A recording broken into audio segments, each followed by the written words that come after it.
The great council chamber fell silent as Roth placed his clawed hand on the ancient war table. Around him sat the most feared beings in the galaxy, representatives of species that had conquered entire star systems and reduced civilizations to ash. The Korvac leader's red eyes swept across the assembled warriors, each one hardened by countless battles on worlds that would kill lesser beings within minutes. "We are losing," Roth said simply. The words hung in the air like poison gas. No one spoke because they all knew it was true. The Void Collective had consumed 17 systems in the past cycle, turning living worlds into empty husks of metal and death. Their machines multiplied faster than the Alliance could destroy them, and every battle cost them ships they could not replace. General Thane shifted his massive Urgoth frame, his forearms flexing with barely contained rage. His species had evolved on a world where gravity crushed bones and acid rain fell from purple skies. They were apex predators who hunted in packs and never retreated. Yet even they had been forced to abandon 3 colonies to the advancing machine. "Swarm, the Valdran fleet stands ready," Commander Kaz announced, his mechanical voice echoing through the chamber. Half his face was cybernetic, a mark of honor among his people who replaced body parts with machinery to become better warriors. His homeworld orbited a dying star, bombarded by radiation that would sterilize most planets. "We will die before we surrender." The Thanix representative remained silent, her crystalline body refracting light into rainbow patterns across the metal walls. Her people communicated through harmonic resonance, and their world was a frozen wasteland where temperatures dropped low enough to freeze atmosphere itself. They had mastered energy weapons that could crack moons in half. Roth nodded. Slowly, the Deathworld Alliance had ruled through strength for 3,000 years. Each member species came from planets classified as uninhabitable by galactic standards. Worlds where evolution had produced killers, survivors, beings tough enough to thrive where others would perish. Together they had crushed every enemy, conquered every challenge until now. "There is another option," Roth continued, pulling up a holographic display. A blue-green planet appeared, rotating slowly above the table. The other council members leaned forward, studying the image with interest. "This is Earth," Roth explained, "home to a species called humans. Our scouts discovered them 6 cycles ago, but dismissed them as irrelevant. Their technology level appeared primitive, their populations scattered across a single world." Thane growled low in his throat. "Then why waste our time? We need warriors, not weaklings." "Because," Roth said, manipulating the display to show Earth's classification data, "their homeworld is rated as Class 12 Deathworld status." The chamber erupted in shocked silence. Class 12 was theoretical. No known species had ever evolved on a world harsh enough to earn that rating and achieved spaceflight. The Alliance homeworlds were considered extreme at Class 7 to X ratings. "Impossible," Kaz stated flatly. "Nothing could survive on a Class 12 world long enough to develop." "Civilization?" Roth smiled, showing rows of sharp teeth. "That's what we thought too." Then our deep scan probe sent back detailed reports. The hologram shifted, showing Earth's surface conditions. Massive temperature variations that swing from freezing to boiling across seasons. Geological instability that reshapes continents. Weather systems with enough energy to level cities. Radiation bombardment from their star. Gravity that would cripple most species. Atmospheric composition that's borderline toxic. The display continued, showing more data. Native predators that grow to enormous sizes. Microscopic organisms that cause fatal diseases. Plant life that produces deadly toxins. Ocean depths that would crush our strongest ships. "And yet," Roth continued, 8 billion humans live there, not just survive, but thrive. They've built cities, developed technology spread across their entire planet. They wage wars among themselves for resources and territory, fighting in conditions that would kill most Alliance species within hours. The Thanix representative finally spoke, her voice like singing crystal. "What do you propose?" "We invite them to join us," Roth said. If they can survive on that nightmare world, they might be useful against the Void Collective. We offer them advanced technology and training in exchange for soldiers." Thane laughed, a sound like grinding stone. "Soft-skinned weaklings from a heavy gravity world? They'll break the first time they face real combat." "Perhaps," Roth agreed. "But consider this, if they're tough enough to live on Earth, they might surprise us. The Void Collective adapts to everything we throw at it. Maybe we need something different, something unexpected." The council debated for hours. The Valdrin wanted to conscript humans as expendable troops. The Urga suggested testing them in gladiatorial combat first. The Thanics recommended studying their biology to understand how they survive such conditions. Finally, they voted. The decision was unanimous. Humanity would be invited to join the Deathworld Alliance as junior partners. They would provide soldiers and workers in exchange for protection and technology. It seemed like a generous offer to a primitive species. Ambassador Vec prepared for departure to Earth within days. He was chosen because his diplomatic skills had successfully negotiated treaties with dozens of species. The mission seemed routine. Contact the humans, explain the benefits of Alliance membership, and return with their acceptance. The Alliance leadership expected to gain perhaps a few thousand tough fighters, maybe some useful genetic material for their breeding programs. Humans would fill a support role, handling dangerous tasks that were beneath Alliance attention while learning to serve their betters. Roth stood alone in the council chamber after the others departed, studying Earth's image. Something about the planet troubled him, though he couldn't identify what. The data was clear. Humans were survivors, adapted to harsh conditions. They would be useful allies in the war against the machines, yet as he watched the blue-green world turning slowly in the holographic display, Roth felt a strange unease. Perhaps it was the way human cities glowed so brightly against the darkness, or how their orbital installations moved with such precise coordination. For a primitive species, they seemed remarkably organized. The Korvek leader dismissed his concerns. Humans were just another client species, grateful for the chance to serve alongside the galaxy's apex predators. The Alliance had nothing to fear. From creatures who had never left their single world, within a cycle, Ambassador Vec would depart for Earth with standard diplomatic protocols and trade agreements. The humans would be offered basic technology, military training, and the protection of the Alliance fleet. In return, they would provide soldiers, workers, and raw materials for the war effort. It seemed like a perfectly reasonable arrangement between superior and inferior species. The Alliance had made similar deals countless times before. There was no reason to expect anything different from the humans of Earth. The invitation was prepared, the terms were set, and the future seemed certain. The Deathworld Alliance would gain new allies in their war against the Void Collective, and humanity would learn their place in the galactic order. None of them suspected that extending that invitation would be the beginning of the end for everything they had built. Ambassador Vec's shuttle descended through Earth's atmosphere with careful precision. The pilot, a nervous Valdrin technician, constantly adjusted their approach vector to avoid the massive storm systems that dominated the planet's weather patterns. Lightning struck their shields 17 times during the descent, each bolt carrying enough energy to power a small space station. "How do they live in this chaos?" The pilot muttered, dodging another bolt of electrical fury. Vec remained calm, though internally he shared the pilot's amazement.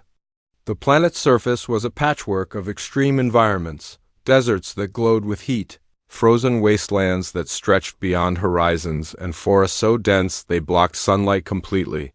Yet everywhere he looked, signs of human civilization dotted the landscape. Their destination was a city called New Geneva, built impossibly close to an active volcanic range. The humans had chosen to construct their diplomatic center in a location that would be considered uninhabitable by Alliance standards. Vec could see heat shimmer rising from the nearby mountains, and his instruments detected toxic gas concentrations. That should have made the area a dead zone. Instead, millions of humans lived and worked there as if the constant threat of volcanic eruption was merely an inconvenience. The shuttle landed at a facility that impressed Vec despite himself. The architecture was clean and functional, built with materials that seemed to absorb and redirect the ambient heat from the volcanic activity. Human workers moved around the landing pad without protective suits, breathing air that would burn Alliance lungs within minutes. Richard Miller, Earth's newly appointed Director of Galactic Relations, greeted the ambassador personally.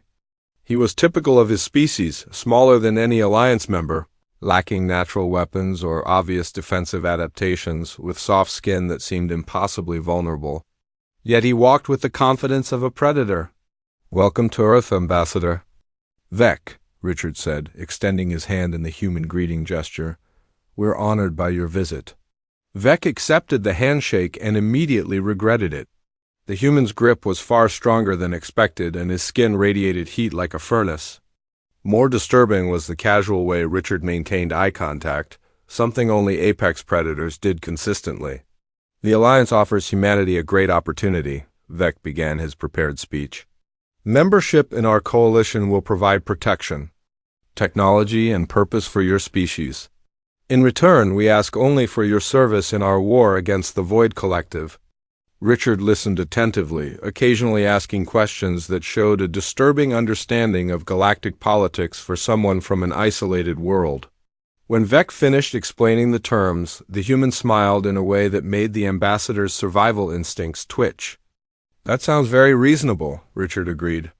"We'd be happy to contribute to the war effort. When can we start?" The negotiations concluded faster than any in Alliance history. Humans seemed eager to help, asking for minimal technology transfers, and accepting terms that heavily favored the Alliance. Vec departed Earth with signed agreements and promises that the first human contingent would arrive at Kepler Station within one cycle. The Alliance leadership was pleased. The humans had proven as compliant as expected, grateful for the chance to serve their betters. Plans were made to integrate small numbers of human soldiers into existing units, using them for dangerous missions where their Deathworld durability might prove useful. When the human transport arrived at Kepler Station, General Thane personally inspected the new recruits. 500 humans stood in neat formation, wearing simple uniforms and carrying basic equipment. They looked even smaller and more fragile than Ambassador Vec had described, like children playing at being soldiers. "These are your mighty Deathworld warriors?" Thane asked his aide, unable to keep the amusement from his voice. The human commander stepped forward. A woman named Brooks, who barely reached Thane's chest. "Reporting for duty, General. We're ready to begin training immediately." Thane looked down at her with barely concealed contempt. "Training? You're here to learn from real warriors, not to pretend you already know how to fight." Brooks nodded politely. "Of course, sir. We're looking forward to learning from you." The first training exercises were designed to demonstrate Alliance superiority and put the humans in their proper place. Thane personally supervised combat drills, expecting to see the newcomers break under pressure that would challenge even experienced Alliance soldiers. Instead, he watched in growing confusion as humans performed at levels that should have been impossible. They operated in radiation zones that forced Alliance troops to wear full protective gear while wearing nothing but standard uniforms. When the station's gravity generator malfunctioned, tripling the artificial gravity, Alliance soldiers collapsed under the crushing force while humans continued working normally. Most disturbing was their pain tolerance. During a routine training accident, a human soldier named Davis was caught in an explosion that should have incapacitated any Alliance warrior. Instead of screaming or collapsing, Davis simply assessed his injuries, applied basic first aid, and requested permission to continue the exercise. "Is this normal behavior for your species?" Thane asked Brooks later, genuinely curious. "Pretty much," she replied with that unsettling human smile. "We're used to dealing with dangerous situations. Earth teaches you to adapt or die?" The second group of humans arrived shortly after, scientists and engineers led by a woman named Emma Torres. Unlike the soldiers, they seemed genuinely excited to be at the station, asking endless questions about Alliance technology and taking detailed notes on everything they observed. Torres approached every problem with systematic curiosity that made Alliance experts uncomfortable. When shown a standard energy weapon, she immediately began asking about power consumption, heat dissipation, and manufacturing processes. Within days, she was suggesting modifications that would improve efficiency by significant margins. How did you develop these insights so quickly? Commander Kaz demanded after Torres presented a design improvement that Valdran engineers had struggled with for decades. "Oh, this is similar to fusion torch technology we use on Earth," she explained, casually. "The principles are basically the same, just scaled up. We've been working with controlled fusion reactions for centuries." The Alliance had assumed that humans were technologically primitive because they hadn't achieved interstellar travel.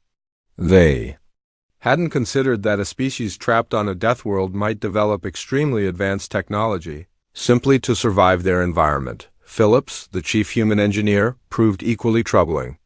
He took one look at the station's life support systems and politely pointed out 17 critical flaws that could cause catastrophic failure. Then he offered to fix them using techniques that Alliance engineers had never considered.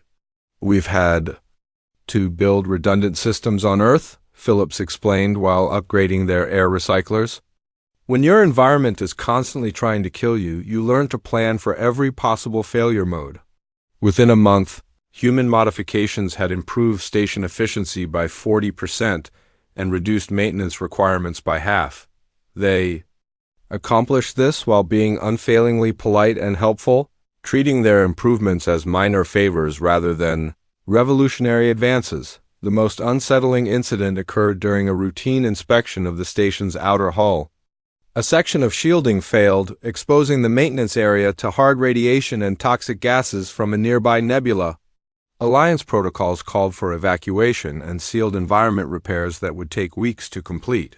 Instead, the human maintenance team simply held their breath and continued working. They stayed in the contaminated zone for periods that should have been fatal, completing repairs in hours instead of weeks. When questioned about this impossible feat, they explained that holding breath for extended periods was a basic survival skill on Earth. General Thane found himself studying the humans with growing unease. They didn't act like subordinates or junior partners. They acted like equals who were politely waiting for everyone else to catch up. Their casual competence in deadly situations made Alliance warriors look cautious by comparison. The breaking point came during a simulated combat exercise. Alliance troops, wearing full protective gear and supported by heavy weapons, engaged holographic enemies in a scenario designed to challenge experienced veterans. The humans participated with minimal equipment, treating the exercise like a training drill. They won. Not just won, but dominated the scenario with tactics that turned the environment itself into a weapon. They used radiation as concealment, explosive decompression as a weapon, and gravity shifts as tactical advantages. Alliance soldiers watched in stunned silence as humans accomplished objectives that should have required superior technology and firepower. "How?" Thane demanded after the exercise ended. Brooks shrugged. "Earth's dangerous. You learn to use everything available, or you don't survive long enough to reproduce."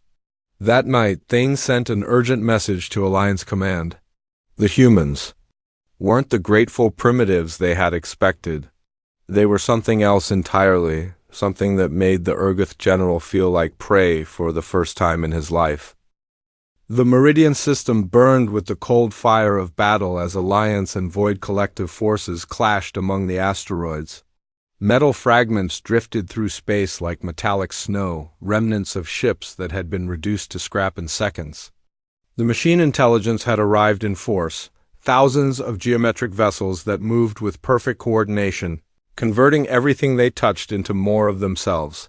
Roth commanded the Alliance fleet from his flagship, watching tactical displays that showed the battle's ebb and flow. 3 Corvic destroyers had already fallen to the Void swarm, their crews fighting to the last breath as machines carved through their hulls. The Thanix crystal ships fared better, their energy shields deflecting the worst of the assault, but even they were being overwhelmed by sheer numbers. Human ships maintained formation, Commander Brooks transmitted from the lead human vessel. Her force consisted of only 12 ships, tiny compared to the Alliance fleet, but they moved through the battle zone with disturbing confidence. The human ships were smaller than Alliance vessels and appeared less heavily armed. Their hulls were smooth and organic-looking, designed more for efficiency than intimidation. Most Alliance officers had dismissed them as support craft, useful for carrying supplies but irrelevant in serious combat. That assessment changed quickly. The first Void collective scout ships encountered the human formation near the asteroid field's edge. Alliance observers expected to see the humans retreat or call for help. Instead, they watched as human vessels began moving in patterns that defied standard tactical doctrine, rather than engaging the enemy directly. Human ships used the asteroids themselves as weapons. Their mining lasers, designed for peaceful resource extraction, carved massive chunks of rock into precise trajectories that intercepted void ships with devastating effect.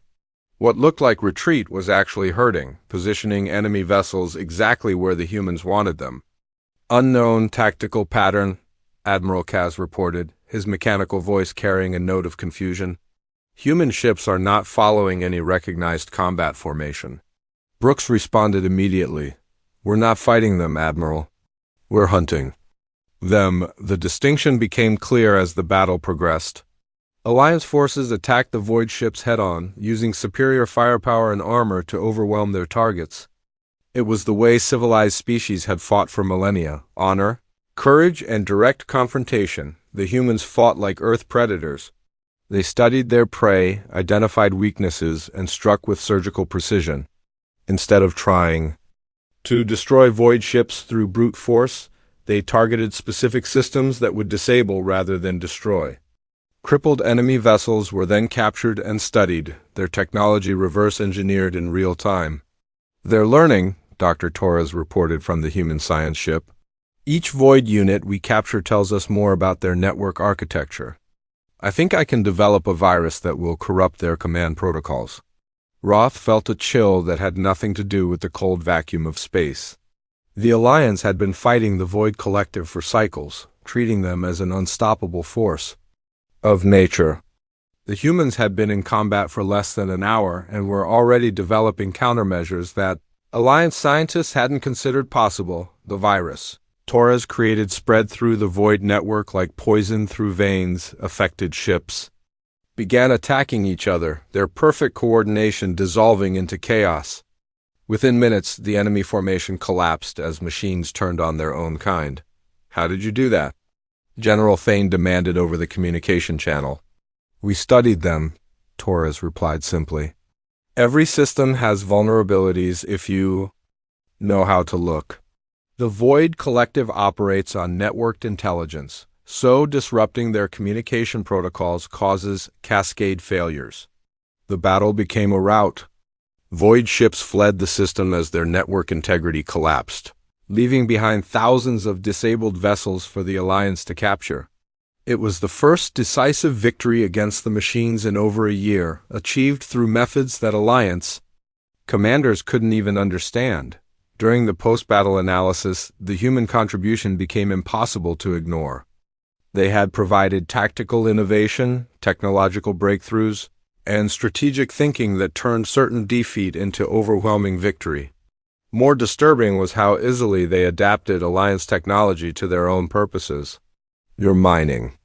Lasers are inefficient, Phillips informed the Corvette engineering staff. If you adjust the focusing array and increase power cycling frequency, you can improve cutting speed by 60%. Here, let me show you. Similar scenes played out across the Alliance fleet. Human engineers casually improved systems that had remained unchanged for centuries. Human doctors developed medical treatments for radiation exposure that worked better than anything in Alliance databases. Human tacticians suggested formation changes that doubled combat effectiveness. Most unsettling was how they treated these improvements as minor adjustments rather than revolutionary breakthroughs. They seemed genuinely puzzled by Alliance amazement at their capabilities. This is just basic problem solving, Brooks explained to Roth during their strategy meeting. You identify the issue, analyze available resources, and implement the most efficient solution. It's not complicated. Roth studied the human commander with growing unease. She was smaller than any Alliance officer, lacking natural weapons or obvious predatory adaptations. Yet she possessed something that made his predator instincts scream warnings, the absolute confidence of a creature that had never encountered a problem it couldn't solve. Your species adapts quickly, Roth observed carefully. We have to, Brooks replied. Earth doesn't give you second chances. You adapt, evolve, and overcome, or you become extinct. It's that simple. The implications struck Roth like a physical blow. The Alliance species were survivors, evolved on harsh worlds that had shaped them into warriors. But they were survivors of specific environments, adapted to particular challenges. Humans were something else entirely. Generalist predators capable of thriving anywhere. The next engagement proved this point definitively. The Void Collective attacked a mining colony using a new strategy, corrupting the planet's atmosphere to create toxic conditions that would force evacuation. Alliance forces retreated. Unable to operate in the poisoned environment, the humans volunteered to handle the situation. Personally, Brooks led a strike team to the planet's surface while Alliance forces watched from orbit. The atmosphere was a cocktail of industrial toxins that would kill most oxygen-breathing species within minutes. Humans walked through it wearing basic filtration masks, commenting on how it reminded them of certain Earth cities during industrial seasons. They didn't just survive the toxic environment.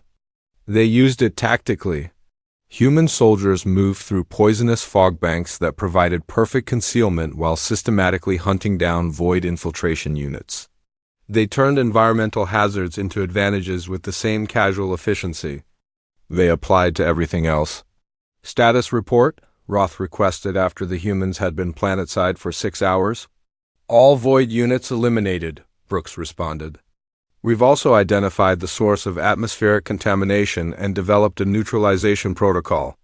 The planet should be habitable again within 48 hours. The Alliance had prepared to write off the entire system. The humans had turned it into another victory while solving problems that Alliance experts considered impossible. That night, as the combined fleet prepared for jump to the next contested system, Roth found himself staring at Earth through the observation deck's main viewport. The blue-green planet hung in space like a jewel, beautiful and deceptively peaceful. It was hard to believe that such a lovely world had produced creatures capable of casual miracles. The Alliance had invited humanity to serve as junior partners in their war. Instead, they had discovered that humans didn't just fight battles. They re-engineered reality to make victory inevitable.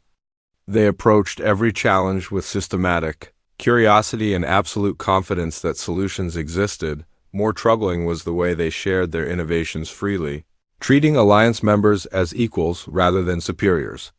They offered improvements, suggestions, and assistance with genuine helpfulness that somehow felt more threatening than any display of force. For the first time in his life, Roth wondered if the Alliance had made a terrible mistake.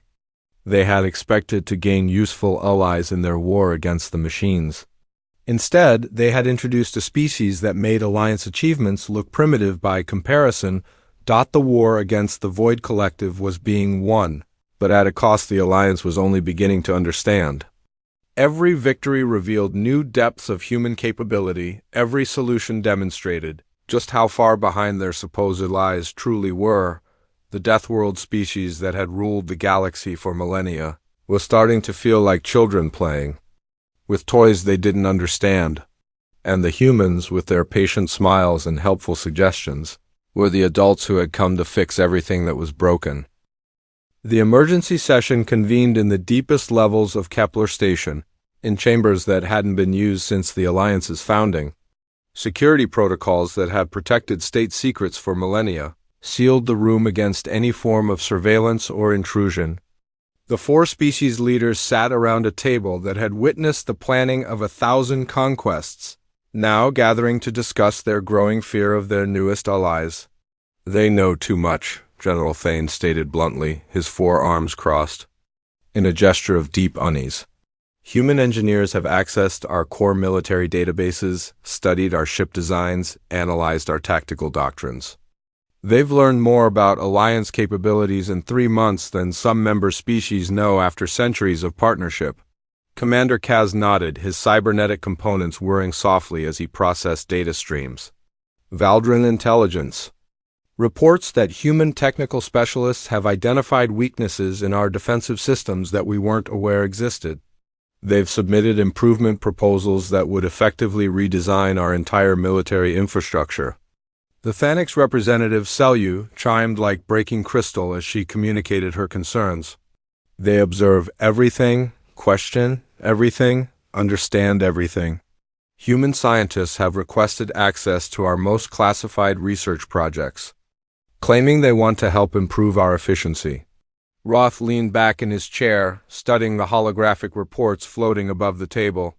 Each document represented another example of human competence that exceeded Alliance expectations. Engineering improvements that doubled ship performance. Medical breakthroughs that solved problems Alliance doctors considered impossible. Tactical innovations that revolutionized combat doctrine. The war is going well, Roth observed carefully. Human contributions have been invaluable. The Void Collective is in retreat across 12 systems. That's exactly the problem, Thane growled. We're winning because of them, not with them. Alliance forces are becoming support units in our own war. Human ships lead every engagement. Human tactics determine our strategy. Human technology powers our weapons. The bitter truth hung in the air like poison. The Alliance had dominated the galaxy through superior strength, advanced technology, and ruthless efficiency. In 3 months, humans had quietly demonstrated that Alliance superiority was an illusion based on limited competition. Kaz activated a secure, holographic display showing comparative analysis charts. Human industrial capacity exceeds Alliance. Projections by 300%. Their technological advancement rate is accelerating beyond our ability to track. Most concerning, they're sharing innovations freely with each other through communication networks we can't monitor or control. They're not trying to replace us, Selyu observed, her harmonic voice carrying a note of confusion. Human interactions with Alliance personnel remain friendly, respectful, cooperative. They offer improvements as gifts, share knowledge without expecting compensation, treat us as valued partners. Which makes them more dangerous, not less, Thane replied. An enemy who wants to destroy you is predictable. An ally who makes you irrelevant without even trying is terrifying. Roth called up specific incident reports from the past month. Each one showed the same pattern: humans encountering Alliance problems and solving them with casual efficiency that bordered on the supernatural. They didn't boast about their achievements or demand recognition. They simply fixed things and moved on to the next challenge. The most troubling report came from Dr. Torres herself. The human scientist had submitted a comprehensive analysis of Alliance's society, economics, and military organization. She presented it as a helpful evaluation meant to identify areas for improvement. Instead, it read like an autopsy of a dying civilization. Human Economic Models Project at Alliance. Resource allocation inefficiencies waste approximately 40% of available productivity, Roth read aloud. Recommended reforms could double industrial output while reducing overall energy consumption. Military command structures show excessive hierarchical layers that slow decision-making and reduce tactical flexibility. Suggested modifications would improve response times by 60% while reducing command overhead. The document continued. For hundreds of pages, dissecting every aspect of Alliance civilization with scientific precision.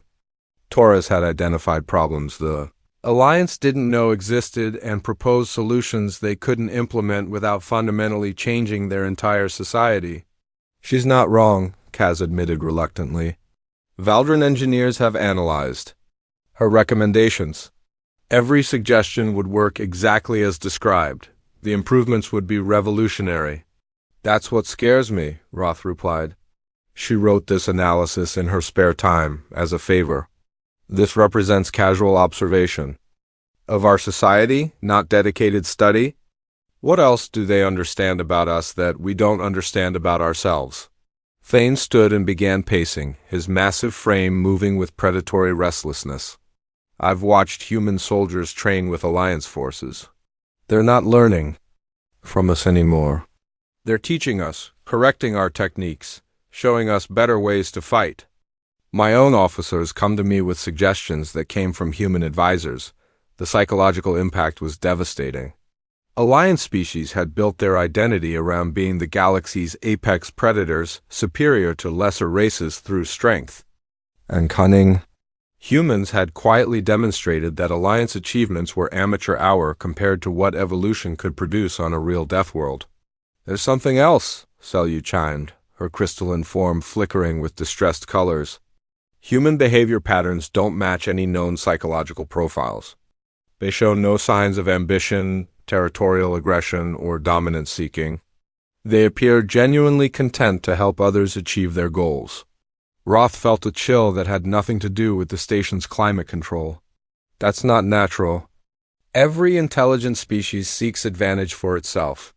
It's the foundation of evolution. Unless, Kaz said slowly, they're so confident in their superiority that competition is meaningless. Predators don't compete with prey animals. They simply use them as resources. The implication struck the Council like a physical blow.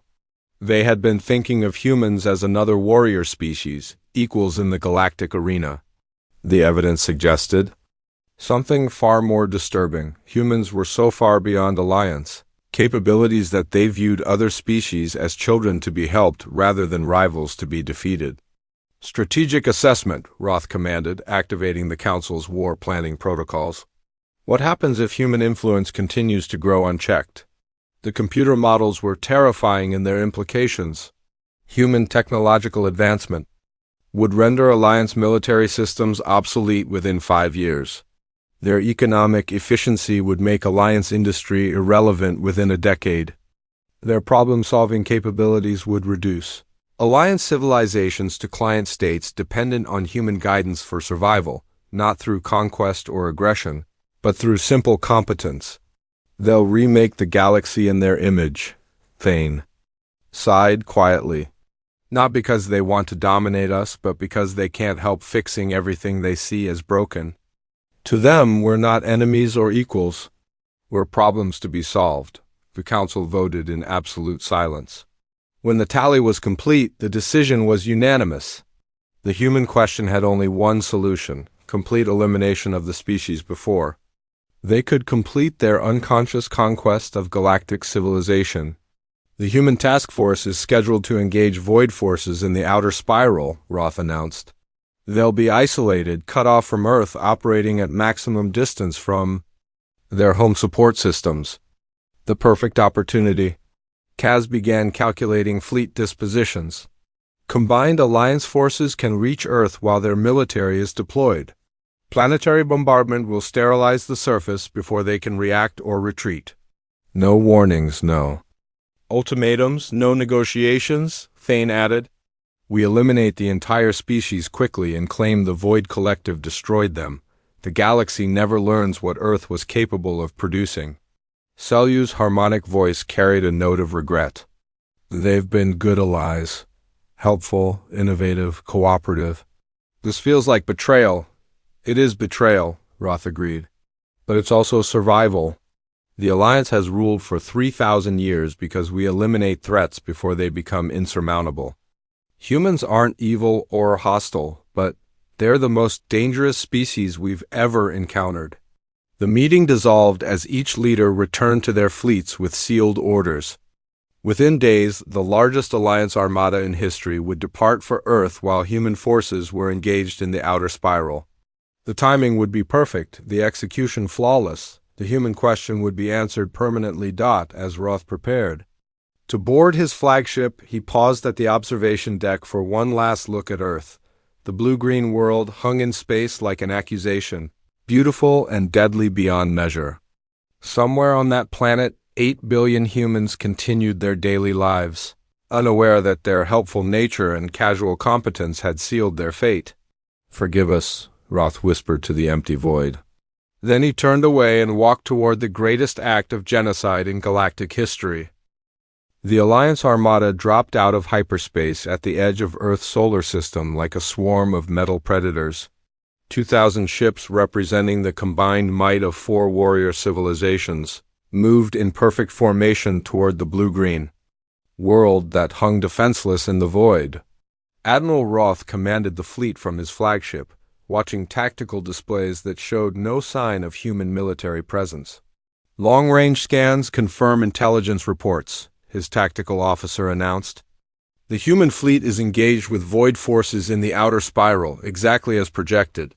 Earth appears undefended except for minimal patrol craft and orbital stations." Roth nodded grimly. The timing was perfect. Humanity's most capable defenders were fighting battles 3 sectors away, too distant to return before the bombardment was complete. Earth's orbital installations were civilian facilities, research stations, communication relays, manufacturing platforms. "Nothing that could threaten a military fleet. Begin bombardment preparations," Roth ordered. "Full planetary sterilization protocols. I want every human settlement reduced to ash within 6 hours." The Alliance fleet accelerated toward Earth, weapons charging for the greatest act of genocide in galactic history. Victory seemed inevitable. Then the solar system began to wake up. The first indication of trouble came from the outer planets. What scanners had identified as mining operations and research facilities suddenly revealed themselves as something else entirely. Jupiter's moons bristled with weapon platforms that had been disguised as industrial complexes. Saturn's rings contained thousands of automated defense drones that activated in perfect coordination. "Contact Admiral Stone," Roth commanded, opening communication channels to Earth. "I'm offering humanity one chance to surrender before we begin bombardment." The response came from a woman whose voice carried the calm authority of someone accustomed to managing impossible situations. "This is Admiral Stone of Earth Defense Command. You are in violation of galactic treaty by bringing weapons into our home system. Withdraw immediately or face the consequences." Roth laughed, a sound like grinding stone. "Your fleet is gone, human. You have no defenders, no weapons capable of threatening Alliance ships. Surrender now and we'll make your deaths quick." "Admiral," Stone replied with disturbing patience, "you seem to be operating under several misconceptions. First, our fleet isn't gone. It's exactly where it needs to be. Second, this system has been heavily fortified since we joined your alliance. We learned a lot about galactic warfare from our allies." The tactical display erupted with new contacts as hidden installations throughout the solar system revealed themselves. Asteroid bases that had masqueraded as mining operations deployed weapon arrays that dwarfed anything in Alliance arsenals. Space elevators extending from planetary surfaces opened to reveal massive orbital artillery platforms. "Impossible," Roth's tactical officer whispered. "These installations weren't in our intelligence reports. How did they build so much without us detecting it?" Stone's voice carried a note of amusement. "We're very good at working with limited resources, Admiral. Earth taught us to be efficient with everything we build. Also, we may have made some improvements to Alliance technology while you weren't looking." The first human ships emerged from concealment behind Luna, sleek vessels that moved with the fluid grace of Earth predators. They were smaller than Alliance battleships, but radiated a sense of barely contained power that made Roth's survival instincts scream warnings. "You have exactly 30 seconds to begin withdrawal procedures," Stone announced. "After that, we'll consider your presence an act of war."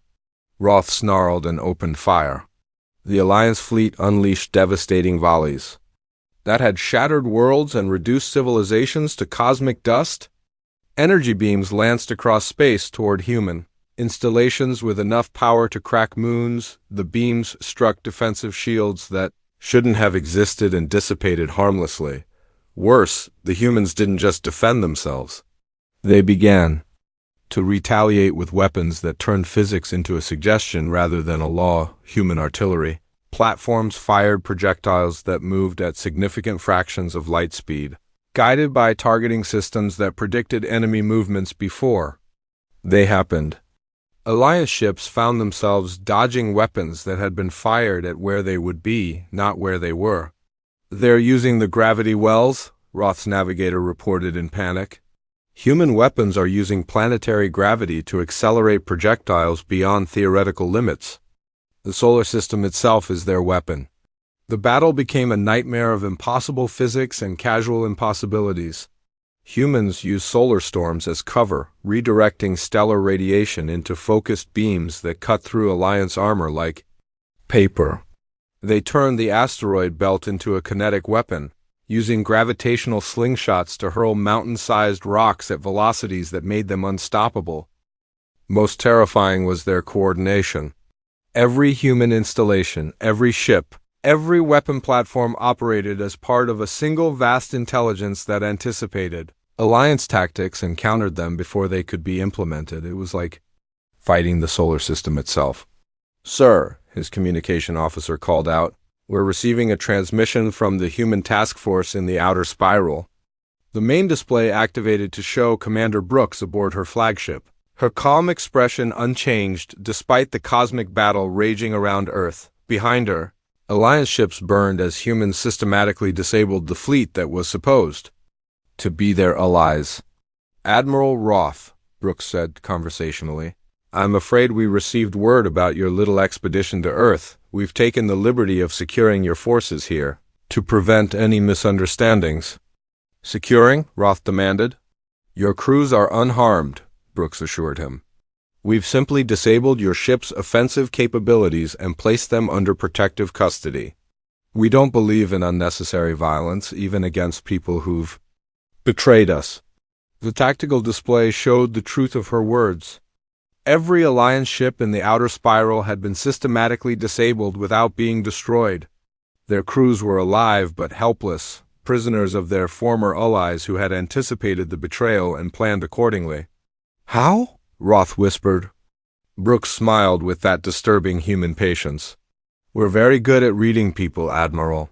Your species' behavioral patterns suggested a 97% probability of exactly this response once you realized what humanity represented. We've been preparing for this conversation since the day we joined your alliance." The battle at Earth reached its inevitable conclusion. Alliance ships found themselves systematically disabled by weapons that bypassed their defenses and tactics. They couldn't counter. Humans didn't try to destroy their enemies. They simply made it impossible for them to continue fighting. Admiral Stone's voice echoed across communication channels to both fleets. "This is Admiral Stone to all Alliance forces. Your attack has failed, your fleets are disabled, and your crews are now prisoners of Earth Defense Command. However, we're not interested in conquest or revenge. We're interested in solutions." Roth found himself aboard a human ship hours later. His command crew beside him in a comfortable detention facility that looked more like a diplomatic conference room than a prison. Human guards treated them with professional courtesy, offering food and medical attention without mockery or gloating. Dr. Torres entered the room carrying data tablets and wearing the same helpful expression she'd shown during their first meeting. "Admiral Roth, we need to discuss the future of galactic civilization. Your attack has created some significant problems that need to be addressed." "You won," Roth said bitterly. "Isn't that enough?" "Winning was never the objective," Torres replied patiently. "The objective is creating a stable, peaceful, efficient galactic community. Your attack disrupted that goal, but it also provided valuable data about interspecies conflict resolution." She activated a holographic display showing fleet dispositions throughout the galaxy. Human ships were moving to secure strategic positions while diplomatic teams contacted every major civilization. It was a coordination effort that spanned dozens of sectors and involved resources that the Alliance hadn't known humans possessed. "The Deathworld Alliance is dissolved as of today," Torres announced matter-of-factly. "Its member species will be integrated into a new galactic confederation based on cooperation rather than domination. We've already begun implementing reforms." That will improve efficiency, reduce conflict, and promote technological advancement. You're conquering the galaxy? General Thane accused from across the room. We're fixing it, Torres corrected gently. Your civilizations have potential, but they've been limited by competitive thinking and inefficient resource allocation. We're simply removing those barriers. The months that followed proved her words prophetic. Human administrators quietly took control of galactic infrastructure, implementing improvements with the same casual efficiency they applied to everything else. Wars ended not through conquest but through economic incentives that made conflict unprofitable. Technological advancement accelerated as humans shared innovations that transformed entire industries overnight. The former Alliance species found themselves junior partners in their own civilization, but junior partners who were healthier, wealthier, and safer than they had ever been under their own rule. Humans didn't demand worship or tribute. They simply expected cooperation in building something better. Roth spent his remaining years in comfortable retirement on Earth, watching human ships patrol the galaxy and bring order to chaos that had existed for millennia. His comfortable prison had a window that looked out over the blue-green world that had produced the most dangerous species in galactic history. The irony wasn't lost on him. The Deathworld Alliance had invited humanity to join their war against an unstoppable enemy. They had succeeded beyond their wildest dreams. The Void Collective was destroyed, peace reigned throughout the galaxy, and civilization advanced at unprecedented rates. The Alliance had simply failed to consider that they might not be the victors of their own success. Humanity had solved the problem of galactic conflict by quietly replacing the civilizations that caused it with something better. They had won not through force or cunning, but through the simple application of competence to problems that everyone else considered unsolvable.